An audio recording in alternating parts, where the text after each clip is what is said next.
Hello, and we're back, and this time we'll be bringing you Job 34 and 35, and please follow along. Alright. Elihu accuses Job of arrogance. Then Elihu said, "Listen to me, you wise men. Pay attention, you who have knowledge." Job said, "The ear tests the words it hears, just as the mouth distinguishes between foods. So let us discern for ourselves what is right. Let us learn together what is good." For Job also said, "I am innocent, but God has taken away my rights. I am innocent, but they call me a liar. My suffering is incurable, though I have not sinned. Tell me, has there ever been a man like Job with his thirst for irreverent? Irreverent. Yeah, irreverent. Irreverent talk? He chooses evil people as his companions. He spends his time with wicked men. He has even said, 'Why waste time trying to please God?' Listen to me, you of understanding. You who have understanding. Everyone knows that God doesn't sin. The Almighty can do no wrong. He repays people according to their deeds. He treats people as they deserve. Truly, God will not do wrong.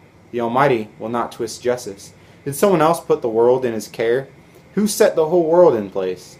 If God were to take back his spirit and withdraw his breath, all life would cease, and humanity would turn again to dust. Now listen to me if you are wise. Pay attention to what I say. Could God govern if he hated justice? Are you going to condemn the Almighty Judge? For he says to kings, 'You are wicked,' and to nobles, 'You are unjust.' He doesn't care how great a person may be, and he pays no more attention to the rich than to the poor. He made them all. In a moment they die. In the middle of the night they pass away. The mighty are removed without human hand. For God watches how people live. He sees everything they do. No darkness is thick enough to hide the wicked from his eyes. We don't set the time when we will come before God in judgment. He brings the mighty to ruin without asking anyone, and he sets up others in their place. He knows what they do, and in the night he overturns and destroys them. He strikes them down because they are wicked, doing it openly for all to see. For they turned away from following him. They have no respect for any of his ways. They cause the poor to cry out, catching God's attention. He hears the cries of the needy, but if he chooses to remain quiet, who can criticize him? When he hides his face, no one can find him, whether an individual or a nation. He prevents the godless from ruling so they cannot be a snare to people. Why don't people say to God, 'I have sinned, but I will sin no more'? Or, 'I don't know what evil I have done. Tell me. If I have done wrong, I will stop at once.' Must God tailor his justice to your demands? But you have rejected him. The choice is yours, not mine. Go ahead, share your wisdom with us. After all, bright people will tell me, and wise people will hear me say. Job speaks out of ignorance. His words lack insight. Job, you deserve the maximum penalty for the wicked way you have talked. For you have added rebellion to your sin. You show no respect, and you speak many angry words against God." Elihu reminds Job of God's justice. Then Elihu said, "Do you think it is right for you to claim, 'I am righteous before God'? For you to ask, 'What's in it for me? What's the use in living a righteous life?' I will answer you, and all of your friends too. Look up into the sky and see the clouds high above you. If you sin, how does that affect God? If you sin again and again, what effect will it have on him? If you are good, is this some great gift to him? What could you possibly give him? No, your sins affect only people like yourself, and your good deeds also affect only humans. People cry out when they are oppressed. They groan beneath the power of the mighty. They don't ask, 'Where is God, my Creator, the one who gives songs in the night? Where is the one who makes us smarter than the animals, and wiser than the birds in the sky?' And when they cry out, God does not answer because of their pride. But it is wrong to say God doesn't listen to the Almighty.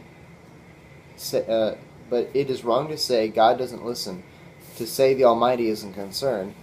You say you can't see him, but he will bring justice if you will only wait. You say he does not respond to sinners with anger, and is not greatly concerned about wickedness. But you are talking nonsense, Job. You have spoken like a fool." Alright, that was Job 34 and 35. I think that was a pretty good one. It kind of explains Job's thinking from a different point of view. I mean, when you hear Job, you hear how noble, and righteous he is, and how he's done everything right.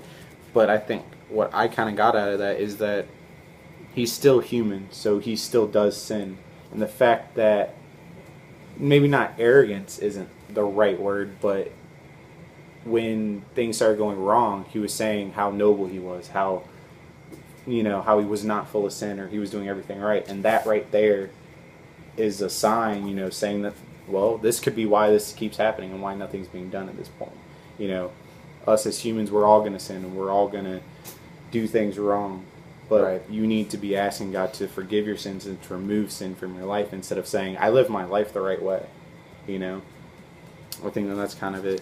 Because, there's always something better you can do. No matter how great of a person you are, there's still something greater you can be doing. Right. We're only human.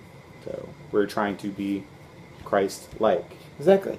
So- Christians, followers of Christ.